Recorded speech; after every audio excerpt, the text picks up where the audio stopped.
Today we're going to be building a thermal A-frame. If you can hear in the background, a lot of the ice is starting to come off the trees. We had a lot of fog and freezing fog here in the last couple of days. Stuff's kind of pretty moist out, but that's alright.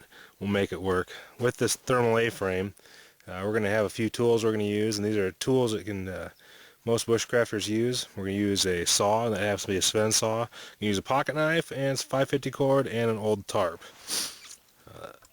This shelter is going to be placed right over there in that open area.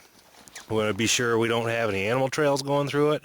We want to look up high, make sure there's no great big monster deadfalls that could fall on us in case it does get more ice and snow.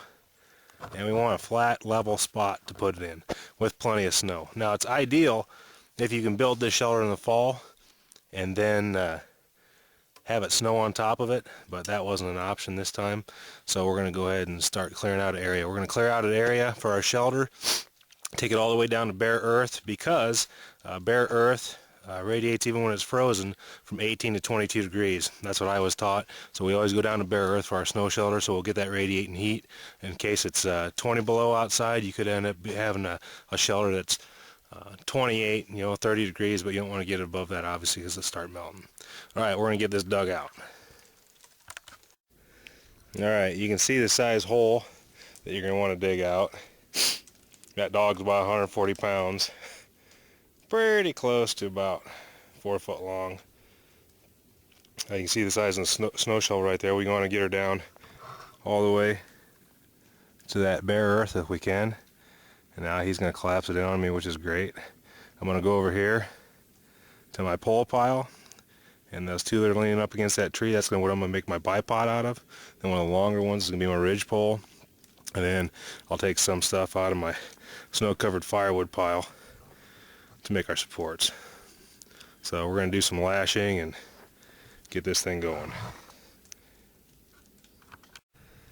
Alright, we got our bipod put together and our ridge pole put in. Now that's a long ridge pole, and I'm not cutting it because long poles like that are kind of hard to come by in my area, so I try not to cut them too much.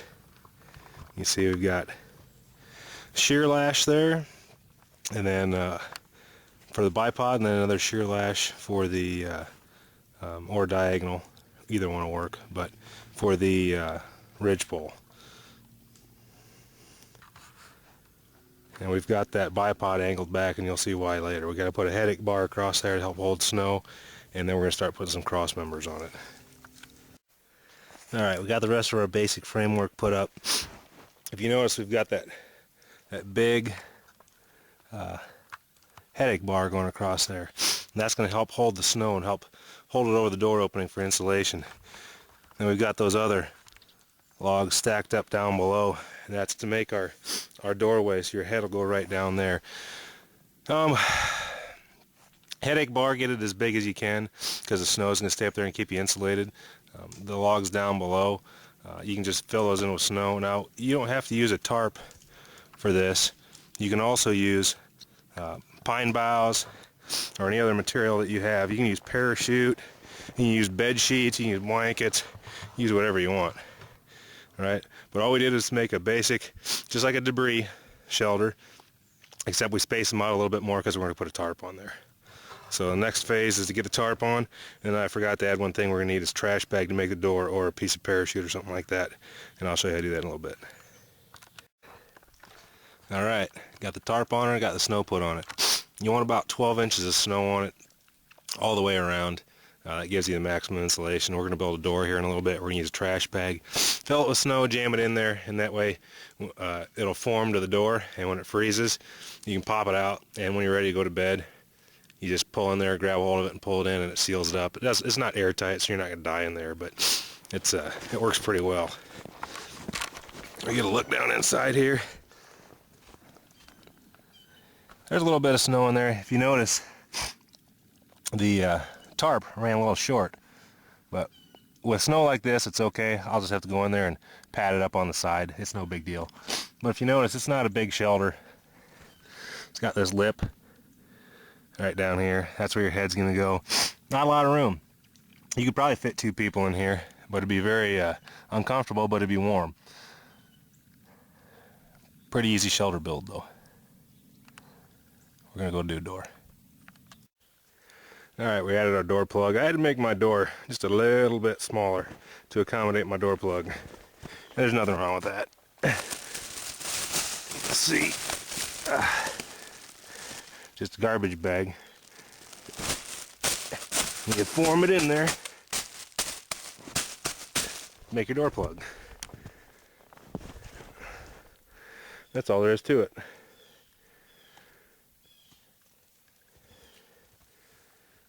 What are you doing, Goofy? That's my helper. Doesn't he look like a helper? Alright, all in all, not too hard of a project. Like I said, if you don't have that tarp, you can use boughs, you can use bark, you can use whatever you have.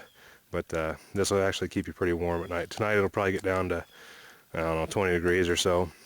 And it'll stay above that in that shelter. You actually have it warm up by keeping that plug in there too. So anyway, hope you enjoyed it.